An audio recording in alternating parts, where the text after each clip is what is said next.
Okay, well, I'd like to welcome everybody to the July meeting. Sorry for a little bit of late start. We had some technical difficulties and then Barbara, I'll give a few words, but we'll go ahead and get started here.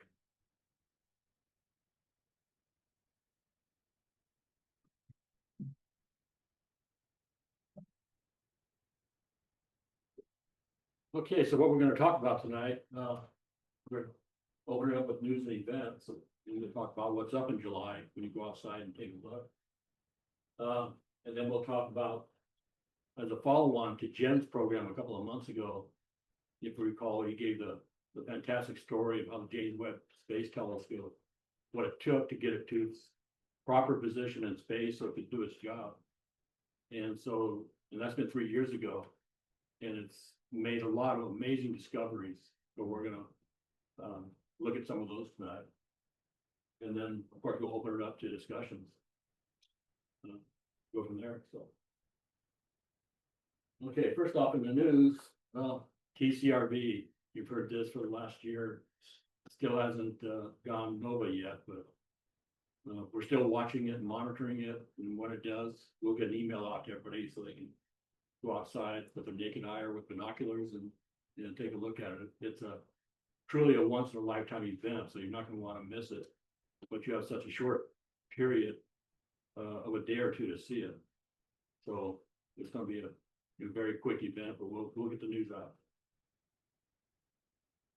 Okay, and the James Webb Space Telescope launched in January 2022, and after Jim's talk a couple of months ago, you know, it dawned on me that I had actually attempted to image the Space Telescope after its launch while I was heading out to the Lagrangian point that I was going to. And so this is the image here for the video. We look over here. This will loop a couple of times, but you can see it. So it's actually the James Webb Space Telescope. And this is an animation from 37 exposures with my telescope. So I just thought maybe you'd like to see that.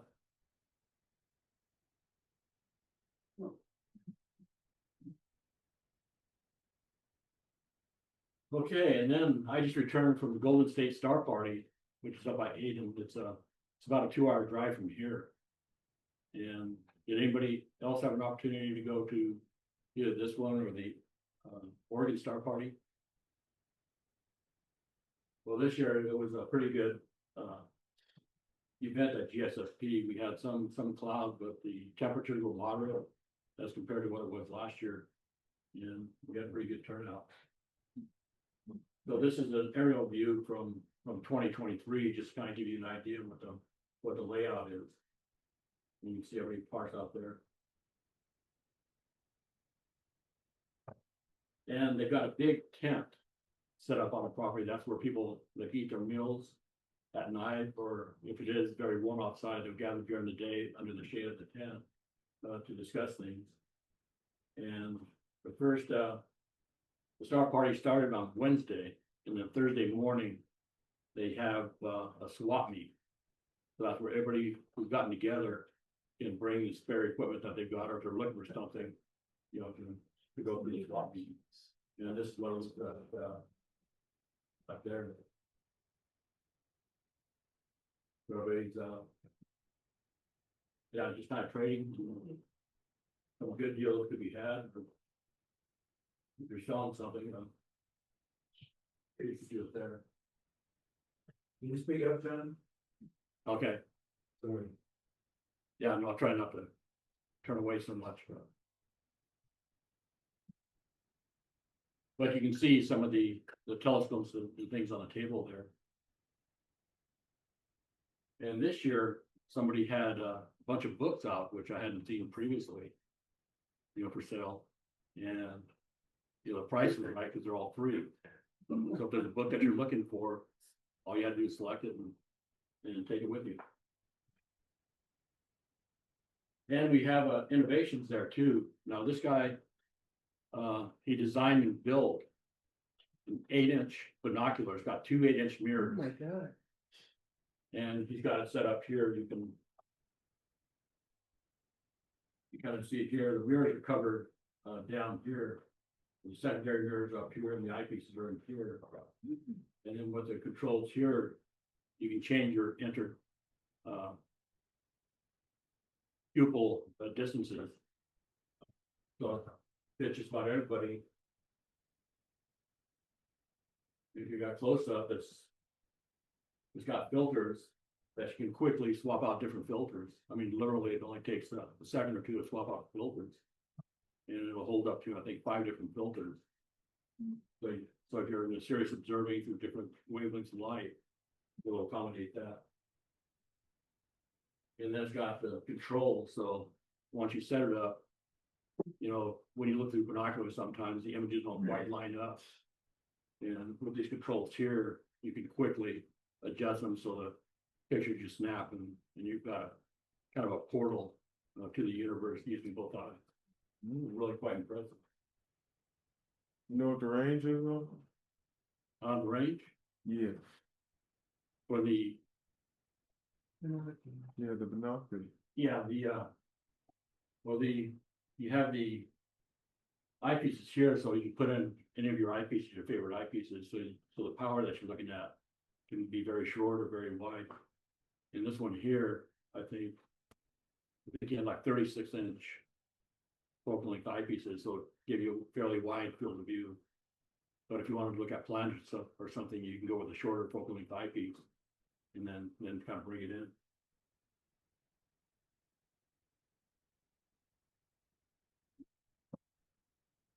And then just some more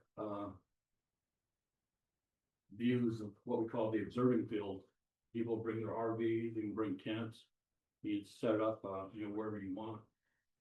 And these are some of the telescopes that we saw up there. You can see there's a lot of Dobsonian, fairly large Dobsonian telescopes. And at night, you can walk around and look through them. People are happy to show you. And the way they have it set up, they've got it set up like a planet. It starts off with Mercury, and then it goes all the way to Saturn. You'll get further north. And then the field where the astrophotographers normally set up, it's called the Oort cloud. And that's kind of off in the distance away from everybody else who's walking around looking through telescopes. Yeah, the Santa Cruz Astronomy Club is always a fun group. They're there every year. A great group of people. And there's the view of the tent again. And then kind of just some more images of what the observing field looks like.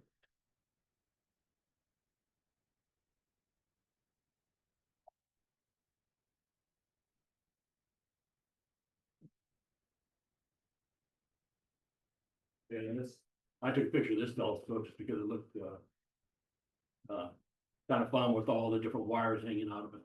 It looked like something's wrong, but it's not. It's just put away for the night, and you know they'll set it up when the nighttime comes. And there's still a lot of room for more people to be there.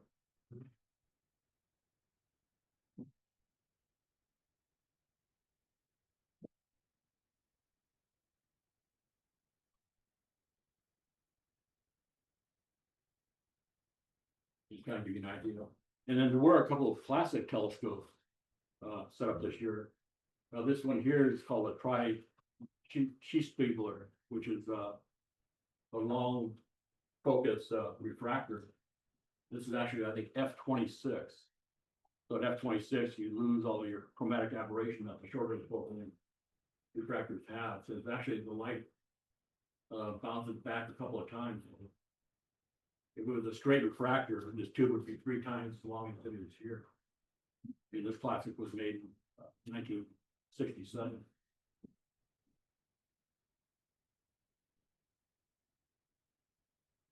And they have great meals on site because the property is owned by a beef ranch. So they always have some great beef dinners. And there's my public outreach telescope set up. What have you done? We had nice sunsets. Then after dark, you know, this is my telescope with the pie finder on it. You may recognize the constellation background. Scorpio. Yep, very good.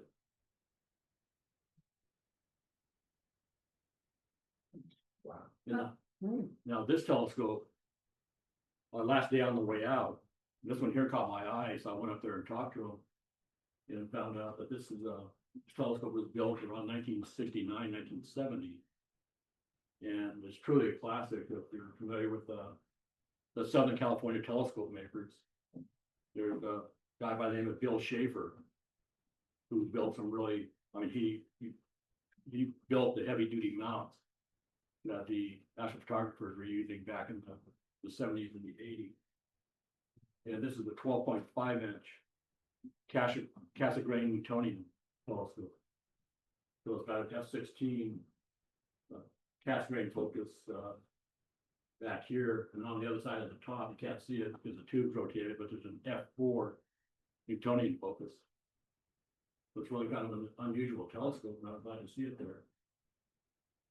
And for some reason that's unknown to me, I still don't know what happened, but it ended up in the back of my truck when I was going home.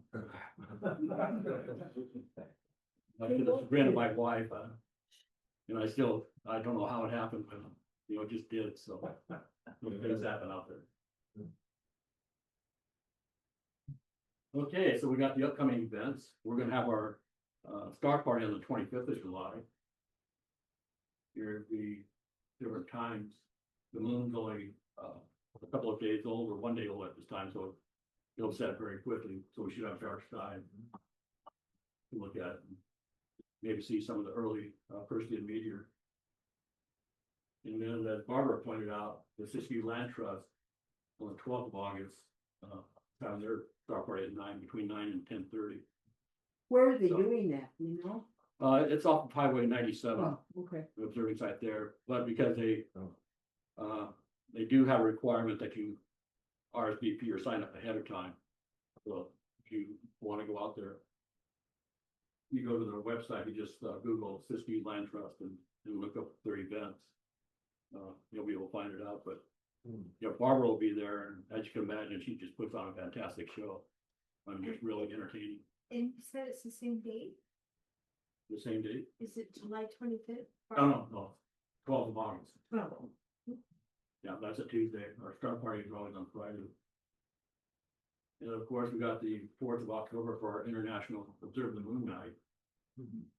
And a couple of outstanding events that we still haven't completely set up yet with the North Medford High School Planetarium and then the Hat Creek Radio Observatory. And our main program with the James Webb Space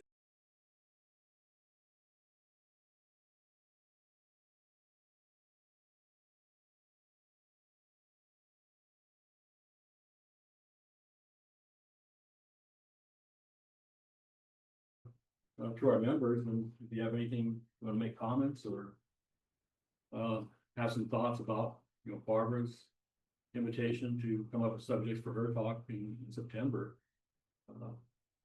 And What was here, your invitation? I'm sorry, I missed it. oh, she's gonna come and talk in Oh, she September. is.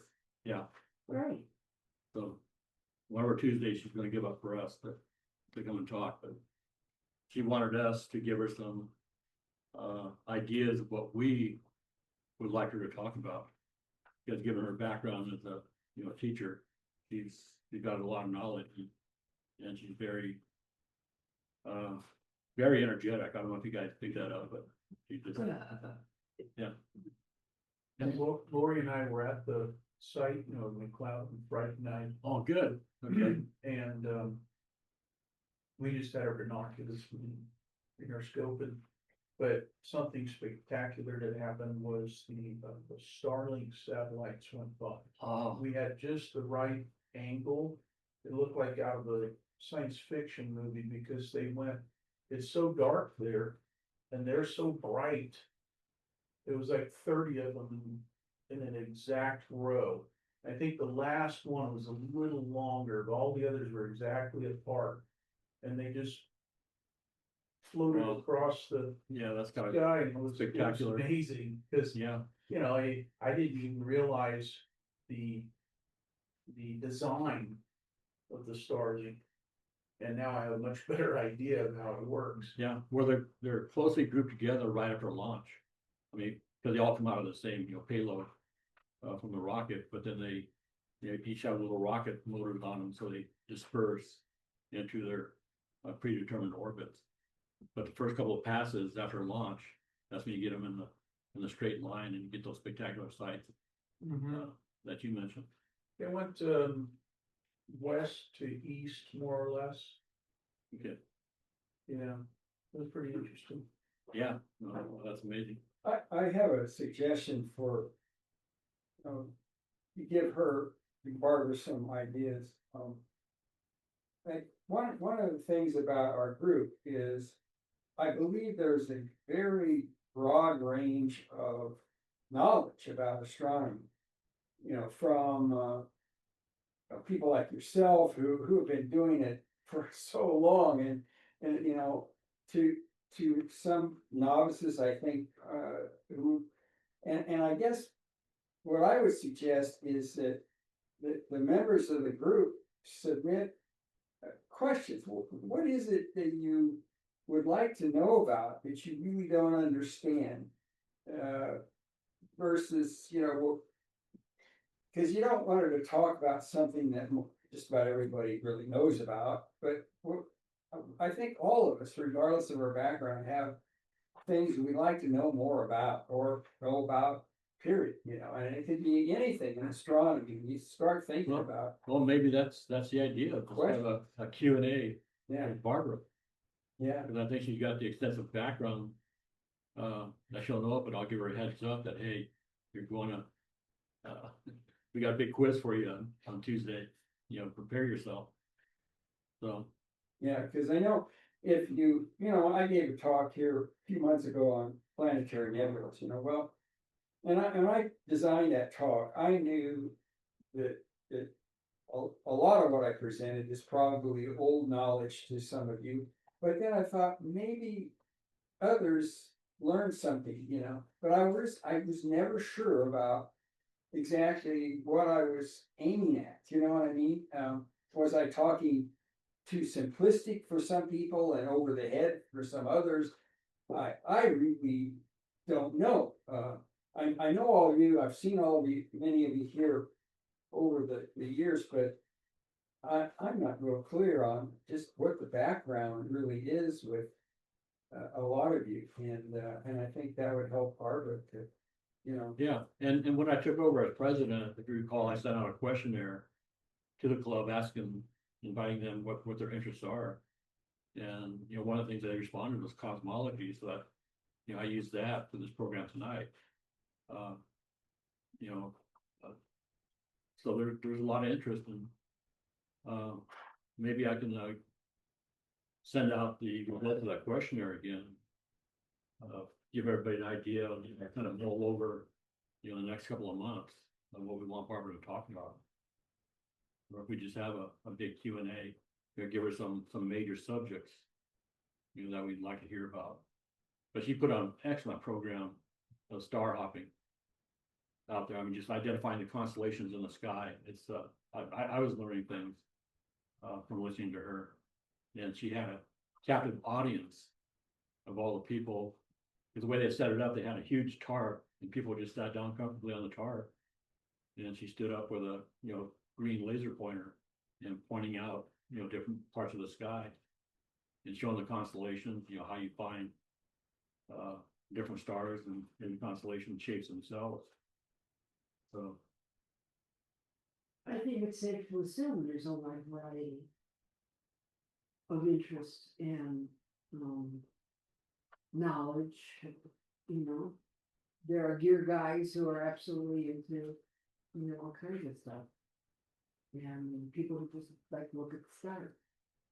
I mean, a big part of astronomy is just looking at all this amazing stuff, but what got me really into it was, what am I really looking at? For example, if I'm looking at the Orion Nebula, what is it, a nebula, and what's really going on? What's producing that?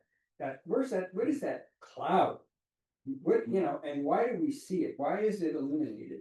And what's inside of it? And, you know, and then you start getting in, well, there are these young hot stars. Well, what is it? What does a hot star mean? How does a star form? You know, and what gets a star born in the first place in these molecular clouds? And, you know, you start thinking about all these things you're looking at, and you can get really deep into these questions. Which Yeah. really kind of got me. I probably ended up purchasing about 100, some from Jim's store. I probably purchased at least 100 books and other materials on astronomy, just because I really wanted to learn about what I was looking at, you know. But that's me, you know. Maybe some other people have other ways to look at things, and Yeah, well, no, there's a lot to learn out there. I think it's just a little over 100 years since we just known that the Great Andromeda Nebula was not a nebula, but an actual galaxy, external to ours. So we've come a long ways in, you know, last 50, 60 years, and since we started launching some of the space probes and the space telescopes. But then the James Webb Space Telescope, I just opened it up, and we're now looking at the beginning of the universe, you know, going back to the time near the Big Bang. So it's fascinating.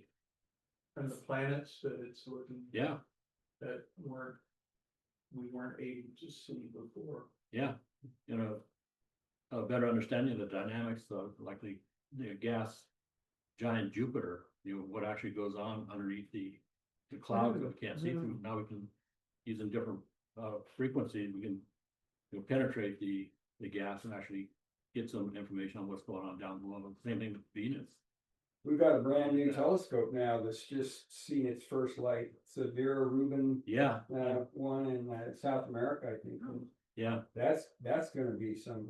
Now, I'll talk about that. Last month, I had a short video, I was thinking about using tonight, but we were already kind of filled in on the program. But yeah, just to kind of imagine what it can do, I think it discovered 1,500 new asteroids in the first 10 hours of observing them. You know, because it's just looking, you know, into deep space. And I think it's programmed to observe the entire sky, I think every 3 days or something like that. I mean, it's fairly rapid, so there's gonna be a lot more new discoveries coming on board. I think that this one tonight, the thing that stood out to me the most was the galaxy interaction. Those Can you speak up a little louder? what I liked tonight was what caught my attention was the galaxy interaction, because you're seeing actual photographs, you know, of these huge galaxies and the forces and things that work there. And I am assuming, is there some kind of a dense mass, like black hole type thing that they come together, those galaxies? Yeah, I think they're still learning that, or just a basic question, because I think one of them said that they've been colliding for the last 3 or 4 million years. And how did they determine that time? 4 million years. You know, there's scientists out there studying this stuff, and Yeah, it's just amazing what. so they're colliding for 300 million years, Well, yeah, or whatever that, you know, like millions of years. There's that colliding that's happening. but it looks like a collision from here, but if you actually go out here, the galaxy is probably, you know, light years between the different stars. So it's not actually, you know, it's like when I'm throwing up. But it's energy or something in there. Yeah, that's- they're all interacting gravitationally and so forth. You know, the actual density of the stars out there, it's not like you expect, like an explosion here where everything's all concentrated in the same area, but it's from a far distance, it big. looks like it's all concentrated, but it's really not. But those photographs were really, that's the part that really caught my attention tonight. Yeah. Was, And wow, the color, Yeah, no, it was great, you know, what they're producing now, so. All right, well, I'm glad you guys enjoyed that. Oh, I wanted to mention too, when we went out to the Phoenix Yeah. site, it's a little different now. That grasses were grown up and they were pretty tall grasses. So we didn't drive our car, we stayed on the road. And you can do that. You can stay on the road and set up your telescope because there's no cars coming. No, no, it's got 330 acres and you can pretty much set up anywhere you want. Yeah, And so we there's- should go I up think that Jim hill. and I chose, you know, that little hill because it is elevated a little bit. That side road that goes to the little hill, I'm not kidding, I've never seen such fine dust. Oh, It was probably this deep. And when people are using that side road for some reason, wood cutting or something, and we went a little ways on it, we stopped, and I mean, it took 5 minutes before I could see to back up. It was Yeah. like fog, it was that fine. well, you're just driving too fast. And so if you have You several gotta slow down a little bit and going enjoy the there, drive. it's gonna be a mess. No, but that's a good point that, Yeah. for you to consider when you're coming up, you know, take it slow so you don't raise it It's much. kind of level, but I'd say park out on the main road, cause it's a lot harder, it's more rocky. Yeah. And when I went up to the one the month before, I was the only one there, I actually parked on the road heading out there. And just set it up, you know, looking for the aurora. From there, so it's 330 acres, so you can pick and choose. If you got a specific target that you're looking at, you can calculate the rise time and transit time of the target and pick a spot out there. That's far away from everybody else too, so. But the key is it's a dark site, it's a nice Mhm. dark site where you literally cannot see any other man-made lights any direction that you look. You get a little bit of sky glow from Reading and maybe Medford, Mount Shasta and Weed, but not extensive. It's still, if you're looking to the east, especially with the Milky Way, and it's clear, the Milky Way is just, I mean, it looks up and it just goes over the entire sky from horizon to horizon. It's just amazing. Yeah, we wish we would have gone the next night. Cause we couldn't see the Milky Way. And then the next night I was just at our house, we have a slice of sky in the canyon. And it was so bright and clear, you know, Yeah, so just one night can really make a difference in what you see. Was it high clouds? Did you couldn't see that? Yeah, high clouds. Yeah, we Yeah. had a little opening right above us. But, yeah, because I was watching high it clouds everywhere, pretty much. and I actually drove by there, you know, returning from the Golden State Star Party, but it had a lot of high clouds, so I wasn't sure if anybody would show up out there, but I'm glad you're able to go out and give us a little report.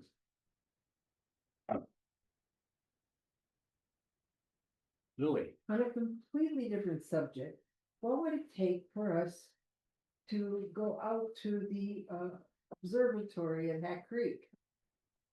well, they have, public tours every Thursday, but when I was talking to Barbara, this may surprise you, but she's got, she can talk people into doing things they normally don't do for the public. So I bet that's true. So she met somebody that actually works there and he gave them a private tour of the observatory. That's one of the things I wanted to talk to her about, but you know, get that contact information, maybe set up something for that. Like So that do for we us. need to coordinate a carpool or? Well, we would do all that. The first thing is getting, you know, a date set. But then as far as carpools, yeah, we can, you know, meet at maybe the park and ride. On 89 headed out.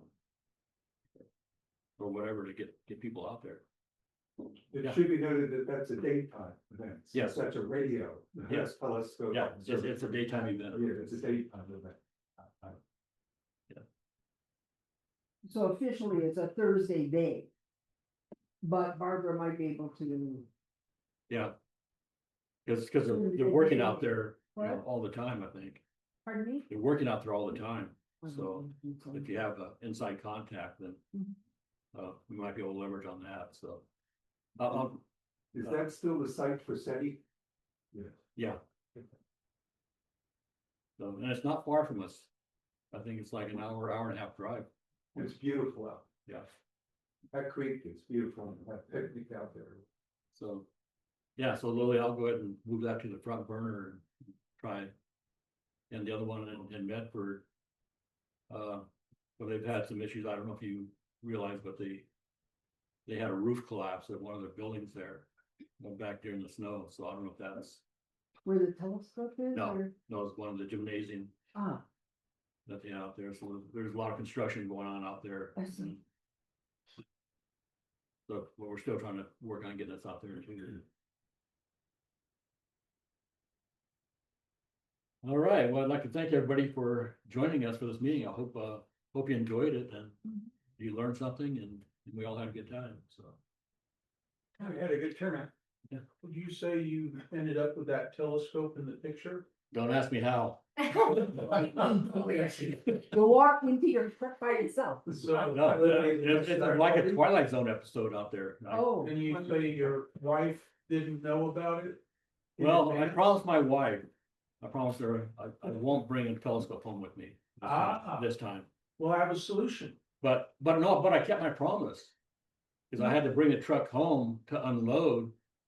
But then the bad news was I told her, well, I gotta go back there, cause I left something there, I gotta go back. So technically, I told her the truth and she gave me a little bit of leeway, I mean, she was, Where do you put all your telescopes? oh, that's a good question. I mean, I've seen a shelf of astroscans, you know, Yeah, during COVID. no, I've got a storage shed. Where I keep the Well, telescopes. if you give me $100 cash, Well, store. I'll tell your wife it's my telescope and you're borrowing it. Or better yet, you know, the club has a couple of lower telescopes that are Unlimited. taking up room in my shed. Ah. So, yeah, why don't you borrow the telescopes and then that'll give me a little bit more room. Yeah, no, but that's a historic instrument. Yes. I mean, it was a personal telescope of a famous Southern California telescope builder and designer. Wow. So, and the couple that you saw in the photograph, Mhm. they've been the caretakers for the last 50 years and they've taken absolutely great care of it. I mean, if you look at the mirror looks like it was just coated, you know, the coating on it is pristine like it was 50 years ago when it was first done. Have you observed with it yet? Not yet, Not yet. wait for clear Yeah. skies. That's true, yeah, yeah. So, but it's unusual because it's got the F-16 cassegrain focus, so that'll be fantastic for the planets and the moon. And then it's got the F4 Newtonian focus, so you can use that for wide field view. It's Nice. got the best of both worlds, so. People in Dunsmuir told me that last night there was a hailstorm Mhm. in North Dunsmuir Mhm. and the hail was the size of large marbles, Wow. which I'd never seen around here. Yeah, no, I got the alerts, you know, the storm was coming through and the app I have, it does show where hail's coming down, so there was a couple of areas Yeah. that were coming huge. down. Yeah, You might get some more tonight. Yeah, it's right over us now. Mhm. See some water, was it? You see any?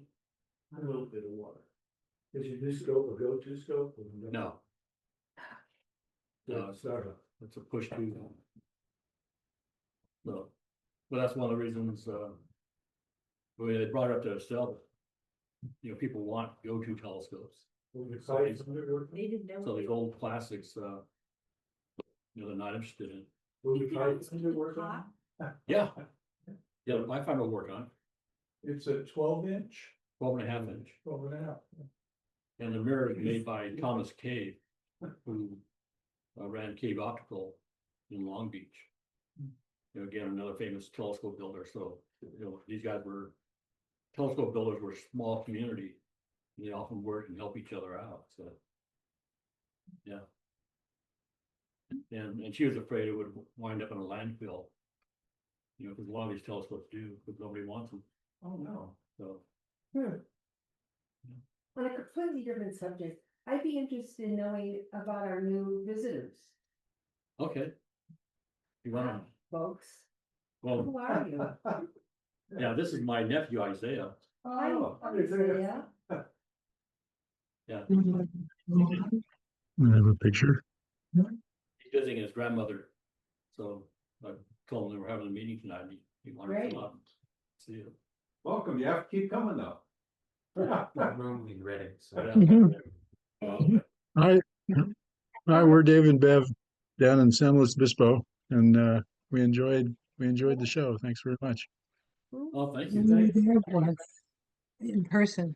We were there once in person to watch another one. How many years ago? Well, to watch the annular eclipse of the sun, 2012. We were at your start party for that. Well, you're always So thanks a lot. Well, if you're up this way, come by and, you're all. Introduce yourselves. I know you've been here Vermont. before.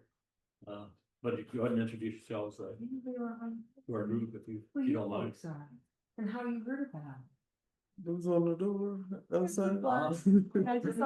Okay, This is great, but you gotta keep talking. yeah. Okay, well, I hope you enjoyed your time here and hope to see you again in the future. You know, that's. Thanks very much. Thank you, David.